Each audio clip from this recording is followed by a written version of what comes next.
The massive silverback gorilla collapsed onto the truck bed, its 400-pound frame trembling with exhaustion. Blood dripped from dozens of barbed wire wounds across its muscular body. Daniel Carter stood beside the animal, his hands shaking as he watched the gentle giant's chest rise and fall in labored breaths. The leopard's yellow eyes still gleamed from the darkness of the forest, but it dared not approach.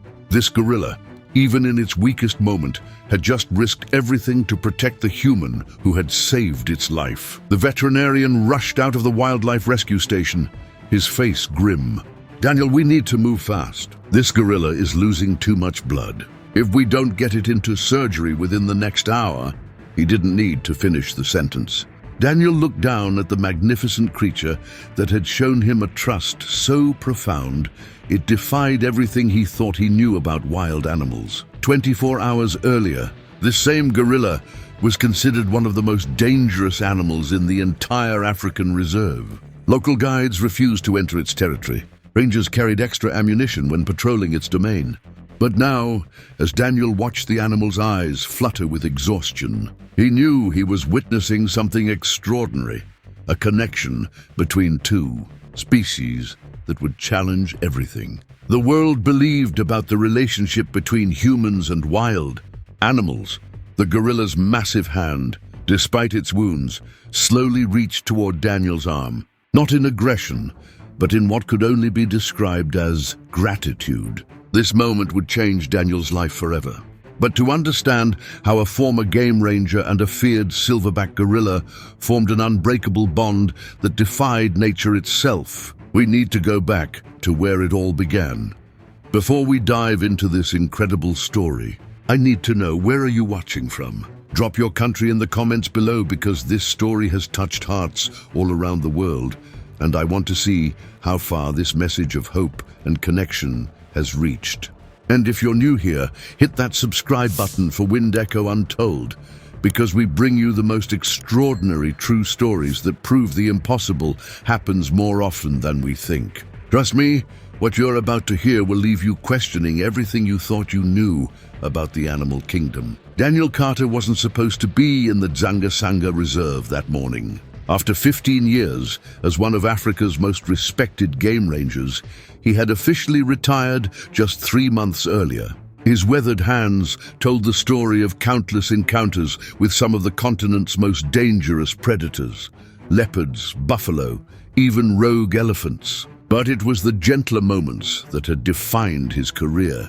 The baby elephant he'd helped reunite with its herd, the injured lion cub he'd nursed back to health, the countless animals that had learned to trust this quiet man who moved through the forest like he belonged there. At 52, Daniel had seen it all, or so he thought. His small cabin on the edge of the reserve had been his home for over a decade, a place where he could wake up to the sounds of the African wilderness and fall asleep to the distant calls of nocturnal hunters. Retirement was supposed to mean peace, relaxation, maybe some consulting work for younger rangers who still believed they could save every animal they encountered. But Daniel carried a restlessness that retirement couldn't cure. Every morning, he found himself walking the familiar trails of the reserve, not as a ranger anymore, but as someone who simply couldn't stay away from the world that had given his life meaning. His colleagues often joked that Daniel spoke better to animals than to people, and there was truth in that observation. In the wilderness, Daniel found a clarity and purpose that the civilized world had never offered him. That particular morning, the air felt different, heavier.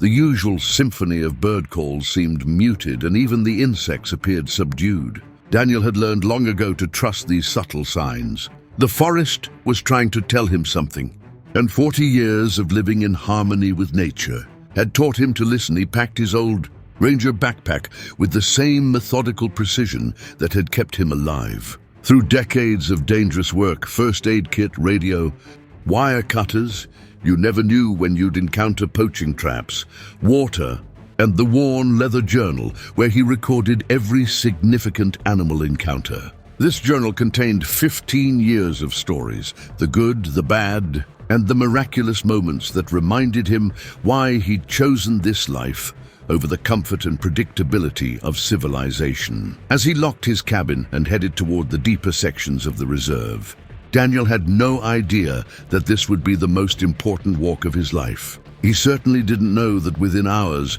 he would be locked in a life-or-death situation with one of the most powerful and supposedly dangerous animals in all of Africa. And he absolutely couldn't have imagined that this encounter would challenge everything the scientific community believed about interspecies trust and communication. The morning sun filtered through the canopy as Daniel made his way along the narrow trail that led to the gorilla territories. These areas were typically off-limits to tourists and visited only by the most experienced rangers. Daniel knew these paths better than the roads in any city he'd ever lived in. Every tree, every rock, every subtle change in elevation was as familiar to him as his own reflection. The western lowland gorilla, known as Kessie, had been the undisputed king of his territory for over 12 years. Standing nearly 6 feet tall and weighing close to 400 pounds, Kessie was not just large, he was legendary. Local guides told stories about his incredible intelligence, his protective nature toward his family group, and his absolutely terrifying displays of dominance when threatened. Rangers who had encountered him described a presence so powerful it seemed to fill the entire forest around him. But Kessie's reputation wasn't built solely on his size or strength. It was built on fear. 3 years earlier, Kessie had encountered a group of poachers who had entered his territory with snares and traps, hoping to capture young gorillas for the illegal pet trade. What happened next became the stuff of legend among the local ranger community. Kessie hadn't just defended his family, he had systematically destroyed every trap, chased the poachers for over 2 miles, and left evidence of his fury scattered across nearly a square kilometer of forest. Since that encounter, poaching activity in Kessie's territory had dropped to virtually zero. But so had legitimate research and conservation work. Even the most experienced researchers approached his domain with extreme caution, and many simply avoided it altogether. Kessie had become so protective, so aggressively territorial, that some conservationists worried he was becoming a danger, not just to poachers, but to anyone who entered his home. The barbed wire that would change everything had been left behind by cattle herders who had illegally grazed their livestock in the reserve during the dry season. When the rains returned and the rangers increased their patrols, the herders had fled quickly, abandoning not just their makeshift camps, but also the coils of sharp wire they had used to create temporary enclosures for their animals. For weeks, the abandoned wire had posed a hidden threat to the wildlife in the area. Rangers had found and removed most of it, but some coils had been scattered by wind and rain, creating nearly invisible death traps throughout the forest. Animals had learned to navigate around most of these hazards, but the wire that caught Kessie had been different. It had been partially buried under fallen leaves and stretched between 2 trees in a way that created a false pathway. To Kessie, it probably looked like a clear route through dense undergrowth. By the time he realized his mistake, the wire had wrapped around his massive frame like a web designed by the devil himself. The more Kessie struggled, the tighter the wire became. Each movement drove the sharp barbs deeper into his flesh. His roars of rage and pain echoed through the forest for hours, but no human heard them. His family group, terrified by his distress calls and unable to help, had retreated to a safe distance. For the first time in his adult life, the king of the forest was completely, utterly helpless. When Daniel first heard those roars, he was still over a kilometer away. The sound stopped him in his tracks. In 15 years of ranger work, he had never heard anything quite like it.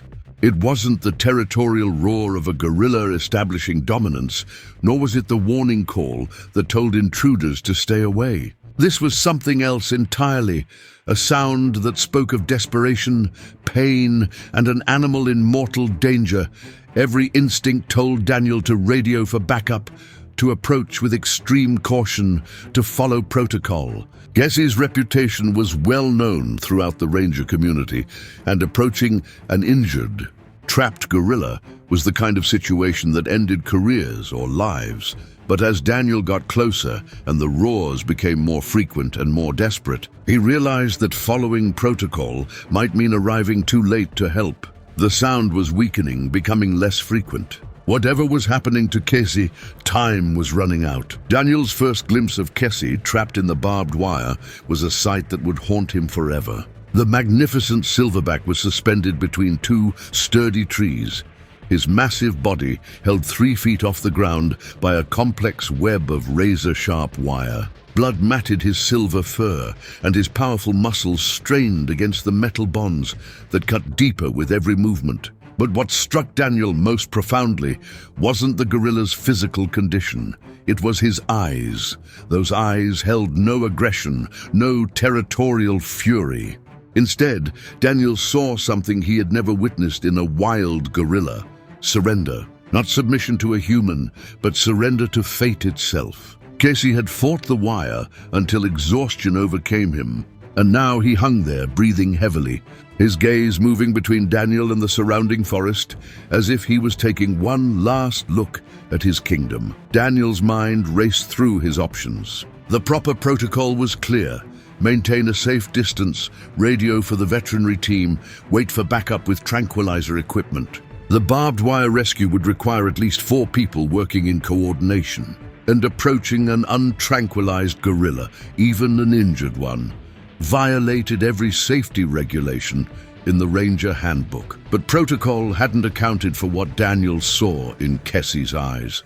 There was an intelligence there, a recognition of the desperate situation, and something that looked almost like hope when the gorilla's gaze fixed on him. Daniel had spent his entire career reading animal behavior, and everything about Casey's posture and expression suggested that this powerful predator understood Daniel was his only chance at survival. Daniel's first approach was cautious and methodical. He spoke in the low, calm tones he had perfected over years of working with frightened animals. "Easy, big guy. I'm here to help. I know it hurts, but we're going to get you out of this." Casey's response was unlike anything Daniel had ever experienced. The gorilla didn't roar or display aggression. Instead, he made a soft grunting sound, almost conversational, and tilted his massive head as if he was actually listening to Daniel's words. It was as if the animal understood not just that Daniel meant no harm, but that he was actually there to help. Daniel's first attempt to cut the wire was a disaster.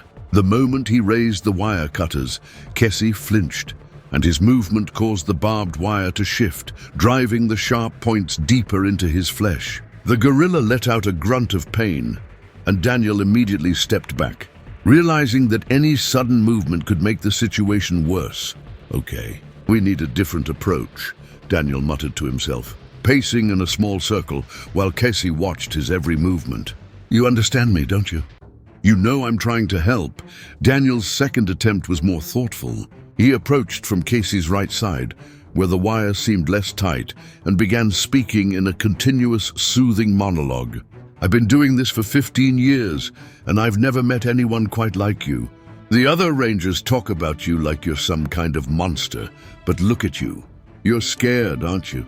Just like any of us would be." This time, when Daniel raised the wire cutters, Casey remained perfectly still. The gorilla's breathing was steady, his muscles relaxed despite the pain he must have been experiencing. It was as if he had made a conscious decision to trust this strange human who had appeared in his moment of greatest need. The first wire Daniel cut was wound around Casey's left arm. As the metal snapped, the gorilla let out a soft sigh of relief, but the movement caused the remaining wires to shift and tighten around his torso. Daniel realized he was dealing with a complex web where cutting one wire could make the others more dangerous. "This is going to take time," Daniel said, as much to himself as to Casey. "And we're going to have to work together." After 2 hours of painstaking work, Daniel had managed to cut approximately half of the wires, holding Casey captive. The gorilla had remained remarkably calm throughout the process, even helping by shifting his position slightly when Daniel indicated which way he needed to move. But just as Daniel began to believe the rescue was going smoothly, he heard something that made his blood run cold. A low, rumbling growl echoed from the dense undergrowth approximately 50 meters away. Daniel froze, his wire cutters halfway through another strand of barbed wire. Kessie's head snapped toward the sound, and for the first time since Daniel had arrived, the gorilla showed signs of real agitation. The growl came again, closer this time, and Daniel caught a glimpse of golden fur moving through the shadows. Leopard. And from the size of the shadow, it was a big one. Leopards were among the few predators willing to challenge a healthy adult gorilla, but they typically avoided direct confrontation. This leopard, however, had obviously caught the scent of blood and had been tracking the source for some time. To a big cat, an injured gorilla represented an opportunity that might not come again in a lifetime. Daniel's mind raced. He was trapped between a partially freed but still vulnerable gorilla and one of Africa's most efficient predators. His radio was in his backpack 20 feet away. His only weapons were the wire cutters in his hands and a small knife on his belt, laughably inadequate against a leopard that probably outweighed him by 50 pounds. But the most shocking part of this new development was Kesey's reaction. Instead of panicking or struggling against the remaining wires, the gorilla looked directly at Daniel and made a sound unlike any gorilla vocalization Daniel had ever heard. It was almost like a whisper, urgent, concerned, and unmistakably protective. Kesey was worried about Daniel. The leopard emerged from the undergrowth like liquid shadow, its powerful muscles rippling under its spotted coat. This was clearly a mature male, probably weighing close to 150 pounds, with the confidence and predatory grace that came from years of successful hunting. Its yellow eyes fixed on Daniel first, the easier target, before moving to assess the injured gorilla. What happened next would challenge everything. Daniel thought he understood about animal behavior and interspecies relationships, despite being weakened by blood loss and still partially trapped in barbed wire. Kesey began a dominance display that shook the very air around them. His chest pounding echoed through the forest like thunder, and his roar was so powerful that birds fled from trees hundreds of meters away. But this wasn't just a display of territorial aggression. It was a deliberate attempt to draw the leopard's attention away from Daniel. The leopard, clearly impressed by the gorilla's show of strength despite his obvious injuries, began to circle at a more respectful distance. But it didn't retreat. This was an experienced predator that understood it was. Looking at a once-in-a-lifetime opportunity, Daniel realized that cutting the remaining wires had suddenly become a matter of life or death, not just for Kesey, but for himself as well. The leopard was waiting for the perfect moment to strike, and that moment would come as soon as either Daniel or Kesey showed weakness. "Listen to me," Daniel said quietly, approaching Kesey with the wire cutters. "We're in this together now. I need you to stay strong for just a few more minutes." Kesey's response was to position his body between Daniel and the circling leopard, despite the fact that this movement drove the remaining barbed wire deeper into his flesh. The gorilla was literally using his own body as a shield to protect the human who was trying to save his life. Working with one eye on the wire and one eye on the leopard, Daniel developed a desperate new strategy. Instead of cutting the wires one by one in careful sequence, he would have to cut them all simultaneously in a coordinated effort that would either free Kesey completely or potentially cause catastrophic injury to both of them. Daniel's hands moved with surgical precision, cutting through wire after wire while Kesey maintained his protective stance despite the increasing pain. The leopard, sensing that something was about to change, began to move closer, its muscles coiled for an attack. "3 more wires," Daniel whispered. "Hold on, big guy." As Daniel cut the second-to-last wire, Kesey suddenly lurched forward, and Daniel realized the gorilla was falling. The remaining wire wouldn't hold the animal's full weight, and if Kessie hit the ground with metal still wrapped around his torso, the impact could cause fatal internal injuries.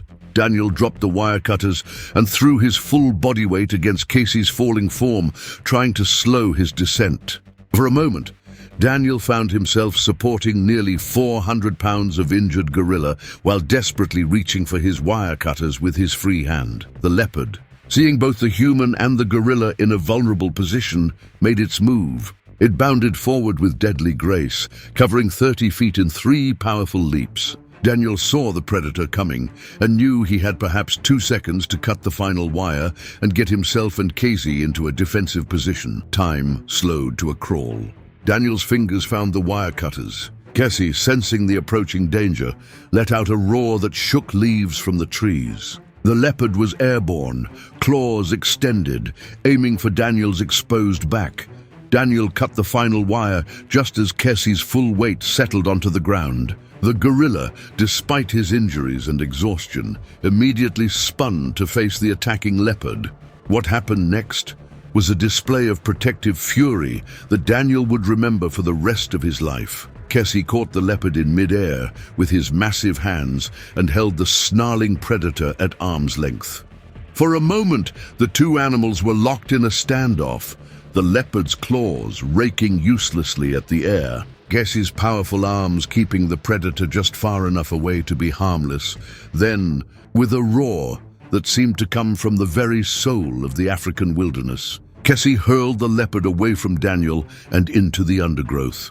The big cat landed hard, rolled once, and then disappeared into the forest without looking back. It had clearly decided that an injured gorilla with protective instincts was more dangerous than any prey was worth. Daniel and Casey stood there for a moment, both breathing heavily, both bleeding, both alive. The gorilla looked down at Daniel, and in that gaze, Daniel saw something extraordinary: gratitude, respect, and what could only be described as friendship. But their ordeal was far from over.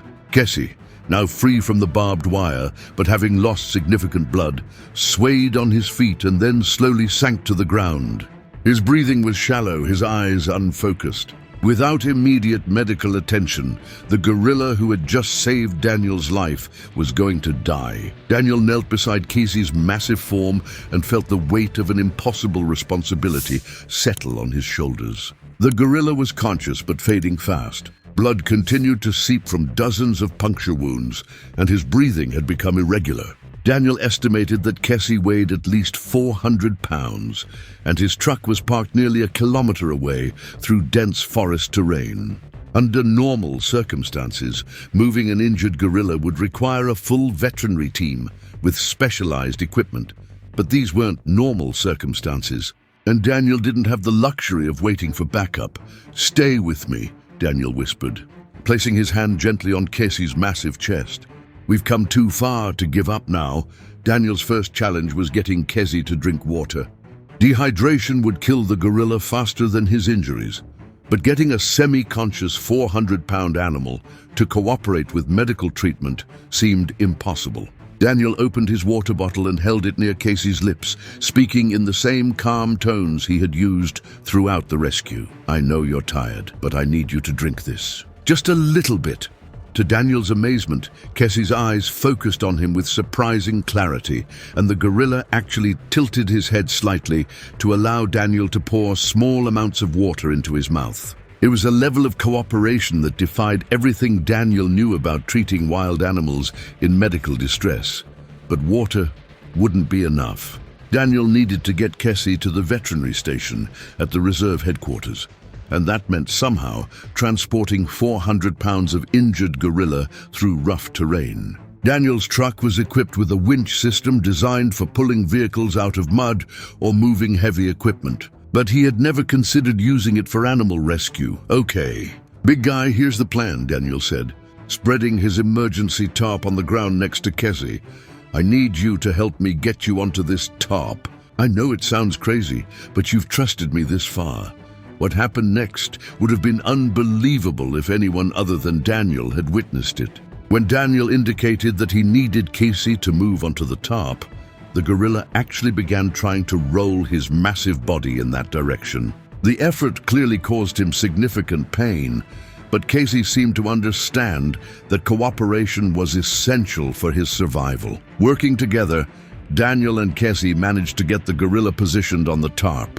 Daniel then began the grueling process of dragging the tarp through the forest toward his truck. Even with Casey's weight distributed across the tarp, Daniel could only move a few feet at a time before stopping to rest. The journey that normally took Daniel 20 minutes on foot stretched into over an hour of back-breaking labor. Several times, Daniel wasn't sure he could continue.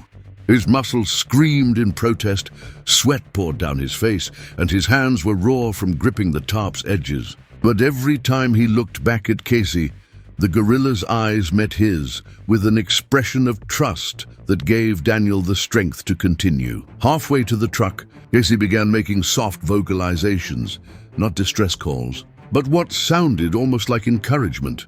Daniel had spent enough time around gorillas to recognize the difference between their various sounds, and these weren't expressions of pain or fear. Casey was actually trying to communicate with Daniel, offering what support he could, even in his weakened condition. When they finally reached Daniel's truck, the next challenge became apparent. The truck bed was 3 feet off the ground, and Daniel's winch system would need to be perfectly positioned to lift Casey's weight without causing additional injury.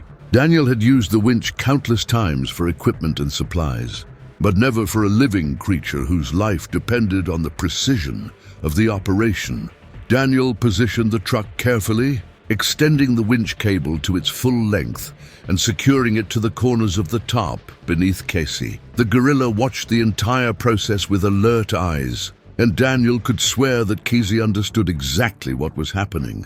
"This is going to feel strange," Daniel warned, "but I need you to stay as still as possible." Daniel engaged the winch, and slowly, carefully, Casey's massive form began to rise off the ground. The gorilla remained perfectly still during the lift, trusting completely in Daniel's competence and intentions. When the tarp reached the level of the truck bed, Daniel guided it over the tailgate and gently lowered Casey onto the metal surface. The drive to the veterinary station was a nightmare of rough roads, sharp turns, and the constant fear that every bump might cause Casey additional injury. Daniel drove as fast as he dared, one eye on the road and one on his rearview mirror, monitoring Casey's condition throughout the journey. Several times during the drive, Daniel heard Casey making soft sounds from the truck bed, not cries of pain, but what seemed like responses to Daniel's ongoing monologue of encouragement and updates on their progress. "We're almost there. Big guy. Dr. Carter is the best veterinarian in Central Africa. He's going to take good care of you." When Daniel finally pulled into the veterinary station, Dr. Mason Carter was already waiting. Daniel's radio call had given the veterinarian time to prepare an emergency surgical suite, and a small team of assistants was ready to help transfer Casey from the truck. But as the medical team approached with a gurney and sedation equipment, something extraordinary happened. Casey, despite his injuries and exhaustion, raised his massive head and looked directly at Daniel. The gorilla's eyes held a clarity and intelligence that took Daniel's breath away. Then, in a gesture that Daniel would replay in his mind for years to come, Casey extended one enormous hand toward Daniel. Daniel didn't hesitate. He reached out and gently touched Casey's fingertips with his own. For a moment, human and gorilla were connected in a way that transcended species, language, and every barrier that evolution had placed between them. "Thank you," Daniel whispered, "for protecting me, for trusting me, for showing me what courage really looks like." Casey's response was a soft sound that Daniel could only interpret as "you're welcome." Then, the gorilla allowed the veterinary team to sedate him and prepare him for surgery. As the medical team wheeled Casey into the treatment facility, Daniel felt a profound exhaustion settle over him. But alongside the exhaustion was something he had never experienced before: the absolute certainty that he had just witnessed something miraculous.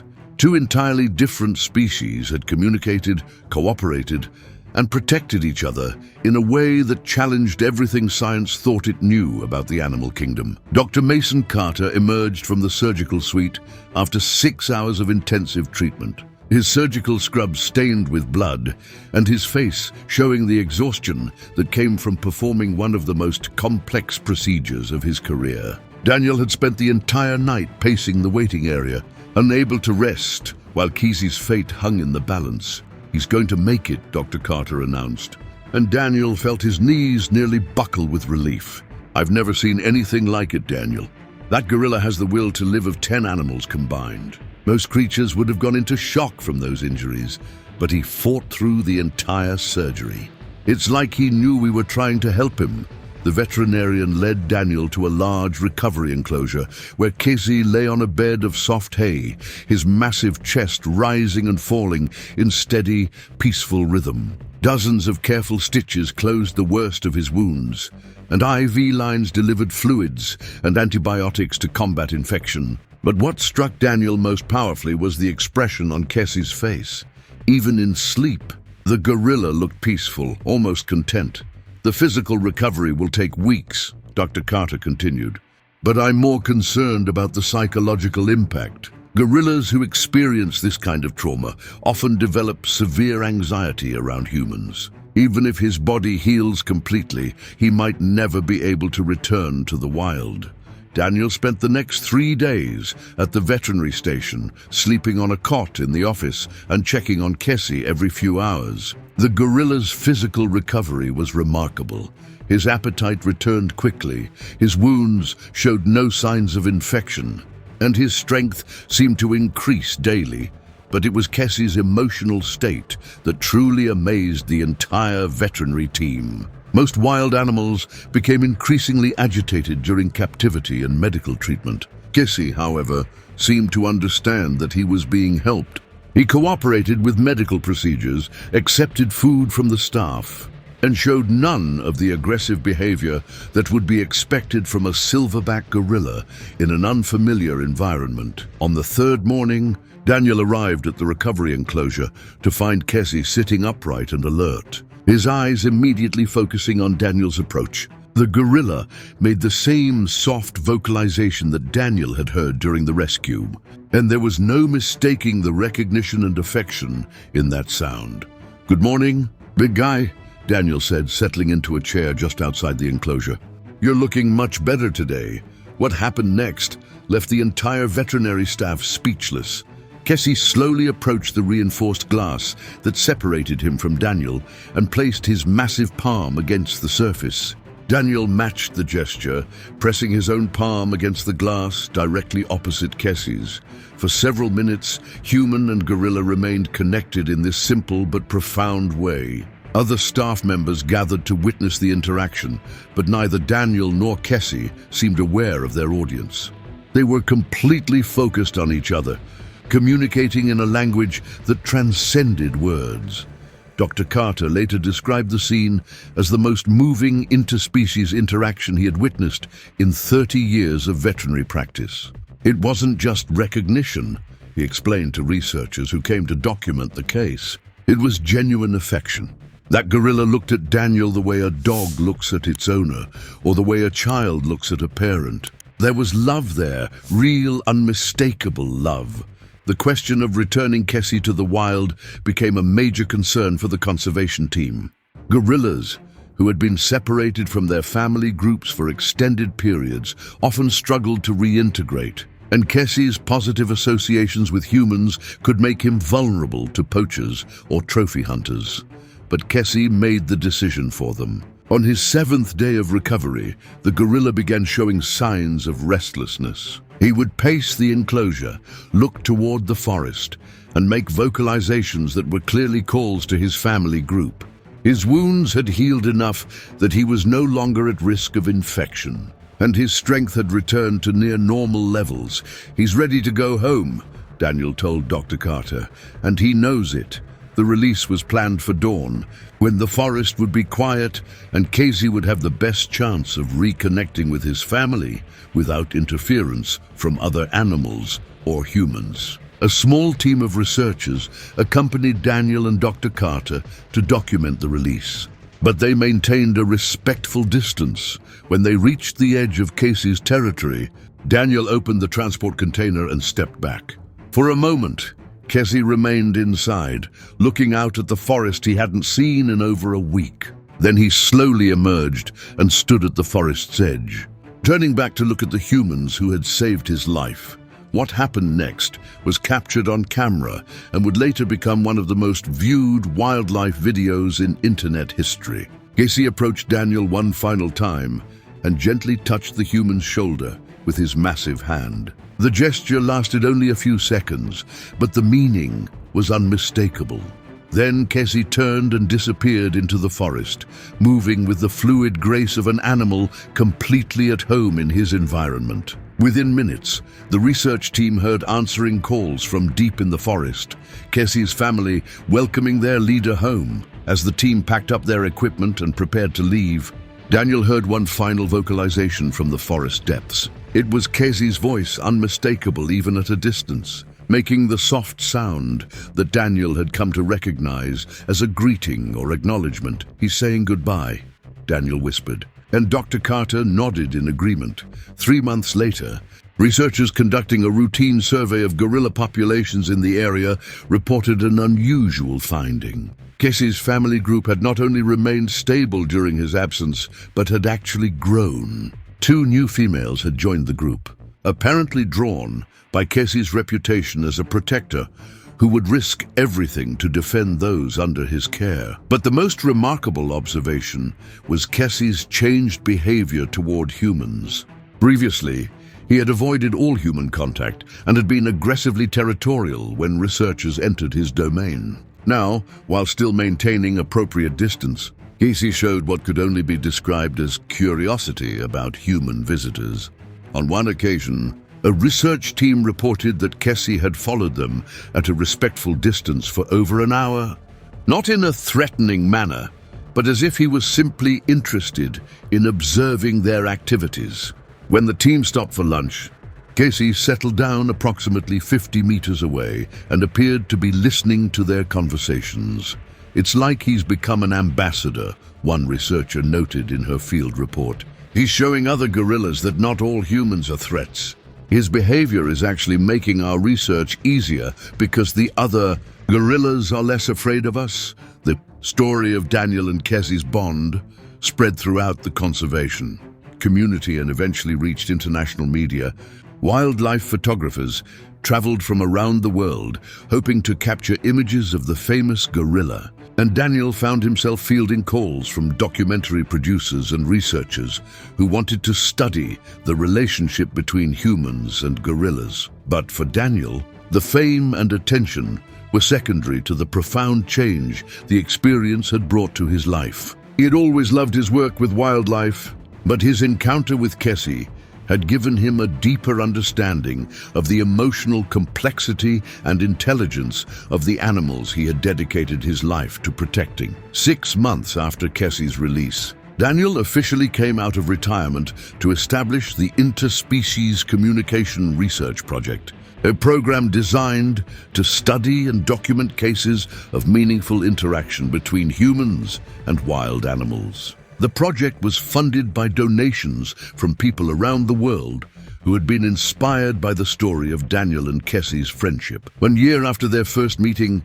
Daniel returned to the spot where he had found Casey trapped in barbed wire. The area had been cleared of all dangerous debris, and the conservation team had established it as a monument to the power of interspecies cooperation. A simple plaque marked the location with the words, "Here." Courage and compassion transcended the barriers between species. As Daniel stood in that same clearing, he heard a familiar sound from the forest depths. Casey's voice, strong and confident, making the soft vocalization that Daniel had come to think of as their private greeting. Daniel responded with his own gentle call, and for a moment, human and gorilla were connected across the distance by a friendship that had changed both of their lives. The story of Daniel and Casey teaches us that the boundaries we think exist between humans and the natural world are often illusions created by our own fears and assumptions. When we approach other species with respect, patience, and genuine care for their well-being, we discover that intelligence, emotion, and the capacity for friendship exist far beyond our own species. Kessie didn't just survive his ordeal, he thrived. His family group continued to grow, and his territory became known as one of the safest and most stable gorilla habitats in all of Central Africa. But perhaps more importantly, Kessie's story inspired a new generation of conservationists who understood that protecting wildlife isn't just about preserving ecosystems. It's about recognizing the individual personalities, relationships, and emotional lives of the animals we share this planet with. Daniel's life was forever changed by those few hours in the forest. The man who had spent 15 years working with wildlife discovered that he had been merely scratching the surface of what was possible when humans chose to see animals as individuals worthy of respect rather than just subjects to be studied or resources to be managed. Today, Daniel continues his work with the Interspecies Communication Research Project, documenting cases of meaningful relationships between humans and wild animals. His research has challenged scientific assumptions about animal intelligence and emotion, and his methods have been adopted by conservation programs around the world. But when asked about his greatest achievement, Daniel always returns to that moment when Kessie chose to trust him, despite every evolutionary instinct telling the gorilla that humans were dangerous. Kessie taught me that courage isn't about being fearless, Daniel often says. It's about being afraid and choosing to trust anyway. He was terrified, trapped, and dying, but he chose to believe that I wanted to help him.